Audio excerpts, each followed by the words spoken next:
दुनिया में किसी भी देश या किसी भी शहर के विकास के लिए वहां पर कनेक्टिविटी होना बहुत जरूरी माना जाता है। चाहे देश के किसी दो शहरों को जोड़ना हो या चाहे किसी दो देशों को आपस में जोड़ना हो, तो उसके लिए आबादी और सामान का आसानी से एक दूसरे तक पहुंचना और कनेक्ट होना बहुत जरूरी है।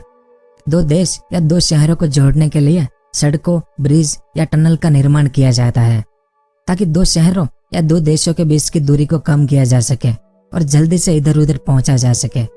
तभी तो दुनिया भर के देश या दो शहर एक दूसरे से आपस में जुड़ने के लिए कई ब्रिज और टनल का निर्माण करते हैं, क्योंकि किसी भी देश के पास जितनी ज्यादा दूसरे देशों से कनेक्टिविटी होगी, उस देश में व्यापार और अर्थव्यवस्था उतनी ही तेजी से आगे बढ़ेगी।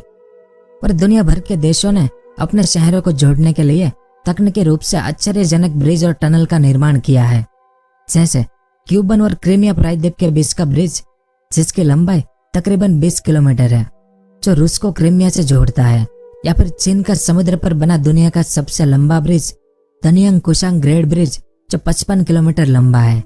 ये ब्रिज हांगकांग और मैकाओ को चीन के जुहाई शहर से जोड़ता है। यानी दुनिया में ऐसे कई ब्रिज और टनल का निर्माण किया जा चुका है जिससे दो देशों या शहरों को एक दूसरे से जोड़ा जा सकता है। लेकिन जानकर आपको हैरानी होगी कि मात्र 13 किलोमीटर की समुद्री दूरी पर दो महाद्वीपों को जोड़ने वाला ब्रिज अभी तक नहीं बना है। तो हम बात कर रहे हैं जिब्राल्टर जलडमरू की, यानी स्ट्रेट ऑफ जिब्राल्टर की, जो पूर्व में भूमध्य सागर को पश्चिम के अटलांटिक महासागर से जोड़ता है। इस जलडमरू के सबसे करीबी बिंदु पर यूरोप और अफ्रीका महाद्वीप के बीच की दूरी सिर्फ 13 किलोमीटर ही है। यानी इस जलडमरू पर ब्रिज या समुद्र के भीतर टनल बनाकर आसानी से दो महाद्वीपों को जोड़ा जा सकता है। लेकिन अभी तक कंस्ट्रक्शन की आधुनिक तकनीक आने के बावजूद भी यहाँ पर ब्रिज का निर्माण नहीं किया गया है, बल्कि हर बार ब्रिज के निर्माण के प्लान को बनाकर छोड़ दिया जाता है। तो सवाल यह है कि इस समुद्र क्षेत्र में ऐसा क्या है कि दुनिया भर में 20-20 या 30-30 किलोमीटर लंबे समुद्री ब्रिज बन जाते हैं, लेकिन यहाँ पर मात्र 13 किलोमीटर लंबा दो महाद्वीपों को जोड़ने वाला ब्रिज अभी तक क्यों नहीं बना है। तो आज की इस वीडियो में हम इसी के बारे में विस्तार से जानेंगे कि क्यों यूरोप और अफ्रीका को जोड़ने वाला ब्रिज का निर्माण अभी तक नहीं हुआ है। इसके क्या क्या अलग अलग कारण हैं। स्ट्रेट ऑफ जिब्राल्टर यानी जिब्राल्टर जलडमरू कहाँ पर है, ये किन किन देशों को जोड़ता है, इस ब्रिज के निर्माण से यूरोप और अफ्रीका के किन देशों को जोड़ा जा सकता है, और क्या दो महाद्वीपों को जोड़ने वाला ये ब्रिज कभी बन पाएगा, वो सब और इसके अलावा और भी बहुत कुछ जानने को मिलेगा आपको इस वीडियो में। तो वीडियो के अंत तक हमारे साथ बने रहिए।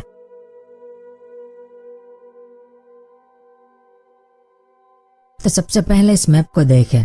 यहाँ पर है जिब्राल्टर जलडमरू, जिसके नीचे है अफ्रीकी महाद्वीप और ऊपर है यूरोपीय महाद्वीप, और इसके एक तरफ भूमध्य सागर है तो दूसरी तरफ अटलांटिक महासागर है। तो जिब्राल्टर जलडमरू ऐतिहासिक रूप से बहुत ही महत्वपूर्ण जगह रही है, क्योंकि इसी रास्ते से यूरोपीय जहाज अटलांटिक महासागर में प्रवेश कर सकते हैं। इस कारण ये दुनिया के सबसे व्यस्त जलमार्गों में से एक है, और यह भूमध्य सागर और अटलांटिक महासागर के बीच जिब्राल्टर जलडमरू यातायात के लिए एक सिकुड़ा हुआ जल क्षेत्र है। इस कारण इस पर कब्जा करना ऐतिहासिक रूप से महत्वपूर्ण रहा है। तभी तो मध्यकाल के समय उत्तरी अफ्रीका के अरब लोगों ने इस पर कब्जा किया था, लेकिन बाद में स्पेन के राजा ने अरब लोगों को हराकर इस क्षेत्र पर सदियों तक राज किया था।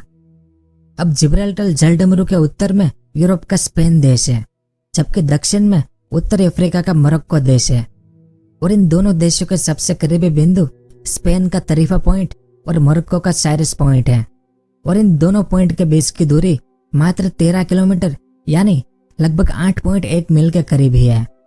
और इस 13 किलोमीटर की दूरी को अफ्रीका और यूरोप की नावें मात्र 35 मिनट में ही पार कर लेती है। लेकिन कोई भी ब्रिज न होने के कारण ना तो कोई रेलवे और ना ही चौपाहिया वाहन इस बिंदु को पार कर पाते हैं। इस कारण इन दोनों देशों का व्यापार मात्र समुद्री नावों पर ही निर्भर करता है। लेकिन इसका क्या कारण है कि 13 किलोमीटर दूरी होने के बावजूद भी यहाँ पर कोई भी ब्रिज नहीं बना है? तो इसके बहुत से अलग अलग कारण हैं। हम एक एक करके सबके बारे में विस्तार से जानते हैं। तो सबसे पहले अफ्रीका और यूरोपीय तटों को आपस में जोड़ने का विचार 19वीं सदी में किया गया था, जिसके लिए एक बांध बनाकर जिब्राल्टर के जलडमरू को पूरी तरह से रोकने का प्रस्ताव दिया गया था, जिससे अटलांटिक महासागर और भूमध्य सागर दोनों को अलग किया जाए और जिब्राल्टर के जलडमरू बंद होने से आसानी से आवागमन भी हो सके। लेकिन उस समय तकनीकी संसाधन नहीं हो पाने के कारण इसे शुरू नहीं किया गया था। इसके बाद साल 1920 में जर्मन आर्किटेक्ट हरमन शोरगेल ने जिब्राल्टर जलडमरू पर बांध बनाने का प्लान तैयार किया था। अब इस मैप को देखें। इस परियोजना को हरमन शोरगेल ने अटलांट्रोपा परियोजना नाम दिया था। इस परियोजना का प्लान 1920 में शुरू किया गया था। तो अटलांटोपा परियोजना के अंतर्गत जिब्राल्टर जलडमरू पर 18 मील लंबा बांध बनाया जाएगा, जो 1050 मीटर गहरा होगा और यह हाइड्रो इलेक्ट्रिक बांध होगा, जिससे हाइड्रो इलेक्ट्रिक पावर पैदा होगी और इस बांध से 50 गीगावाट बिजली पैदा की जा सकेगी, जो वर्तमान समय में यूएसए में पैदा होने वाली न्यूक्लियर एनर्जी से 50% ज्यादा। तो इतनी एनर्जी से 50% यूरोप को 24 घंटे बिजली मिल सकेगी। साथ ही इस प्रोजेक्ट से सहारा रेगिस्तान में पानी उपलब्ध करवाकर कृषि योग्य भूमि को बढ़ाया जा सकता था। लेकिन उस समय जर्मनी पर हिटलर का अधिकार था और जर्मनी ऐसे प्रोजेक्ट पर अपना करोड़ों डॉलर का खर्च नहीं करना चाहता था। और इस प्रोजेक्ट को शुरू करे इससे पहले ही दूसरा विश्व युद्ध शुरू हो गया और साल 1952 में हरमन शोरगेल की भी मृत्यु हो गई और इसके बाद अटलांट्रोपा परियोजना भी पूरी तरीके से बंद कर दी गई। फिर इसके बाद साल 1979 में मोरक्को की सरकार और स्पेन की सरकार ने दोनों देशों को जोड़ने के लिए एक साथ मिलकर प्लान तैयार किया। लेकिन साल 1988 तक दोनों देश यही विचार करते रहे कि इतनी दूरी तक पुल किस प्रकार बनाया जाएगा। यानी 1988 तक कुछ भी नहीं बन पाया और इस ब्रिज का निर्माण मात्र कल्पना पर ही रहा, क्योंकि इस समय यूरोप में इतनी तकनीक का निर्माण नहीं हुआ था कि इतना आधुनिक ब्रिज बना सके। लेकिन वर्तमान समय में यूरोप के पास इंफ्रास्ट्रक्चर के लिए इतनी आधुनिक तकनीक है, फिर भी जिब्राल्टर जलडमरू पर बांध क्यों नहीं बन पाया? तो जिब्राल्टर जलडमरू पर बांध ना बनने का सबसे बड़ा कारण इस समुद्र क्षेत्र की गहराई है। अफ्रीका से यूरोप के बीच के इस क्षेत्र में गहराई एक समान नहीं है। इस क्षेत्र की गहराई कहीं 300 मीटर है तो कहीं समुद्र क्षेत्र की गहराई 900 मीटर तक भी है और कुछ क्षेत्रों की गहराई 3280 फीट से भी ज्यादा है। यानी आसान शब्दों में कहें तो इस जिब्राल्टर समुद्र क्षेत्र की गहराई 3 एफिल टावर से भी ज्यादा है। और दुनिया में अब तक बांग्लादेश की पद्मा नदी पर बना पद्मा ब्रिज दुनिया का सबसे गहरा ब्रिज है।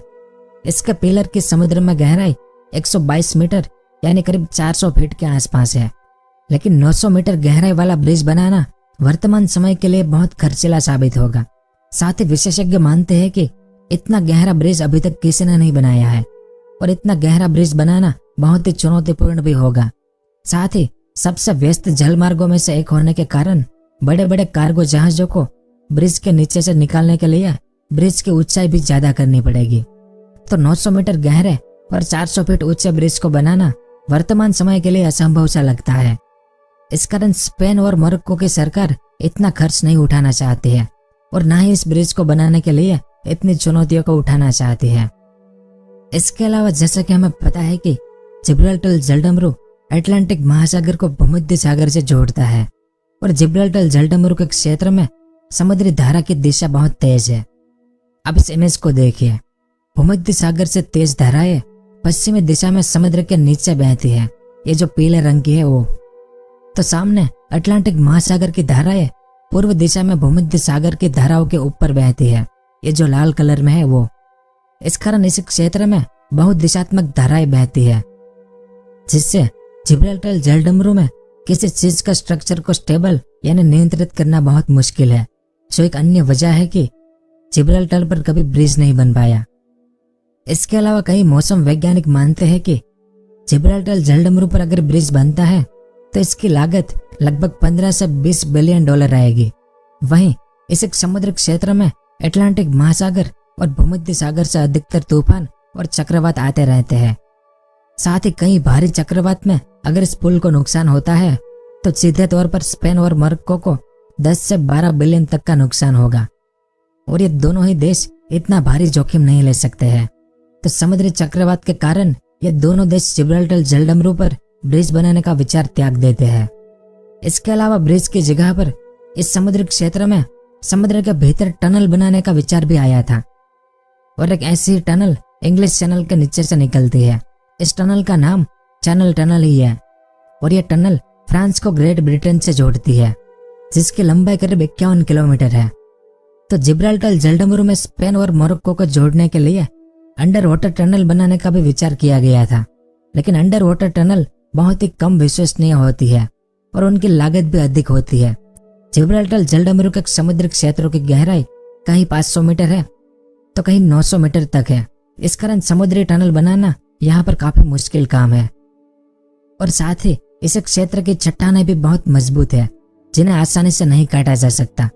इसके अलावा यह समुद्री क्षेत्र भूकंप वाले क्षेत्र होने के कारण इस क्षेत्र में टनल बनाने से मात्र एक ही बड़े भूकंप से यह पूरी तरह से तबाह हो सकती है, जिससे स्पेन और मोरक्को के लगाए हुए अरबों डॉलर ऐसे ही बर्बाद हो जाएंगे।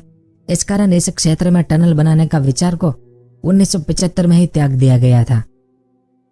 तो यही कारण है कि आज तक जिब्राल्टर जलडमरू में ना तो ब्रिज बनाया गया है और ना ही टनल बनाई गई है। लेकिन आने वाले 50 सालों में इस क्षेत्र में आधुनिक तकनीक के जरिए ब्रिज का निर्माण अवश्य किया जाएगा, क्योंकि मोरक्को और स्पेन की सरकार इस ब्रिज के लिए नई नई तकनीकों का निर्माण कर रही है। इस कारण आने वाले 50 सालों में मोरक्को और स्पेन को जोड़ने वाला ब्रिज का निर्माण शायद पूरा हो जाएगा, जिसके बाद यूरोप और अफ्रीका महाद्वीप भी आसानी से जुड़ पाएंगे। तो यहाँ सब कुछ था इस वीडियो में। उम्मीद है आपको कुछ जानने को मिला होगा।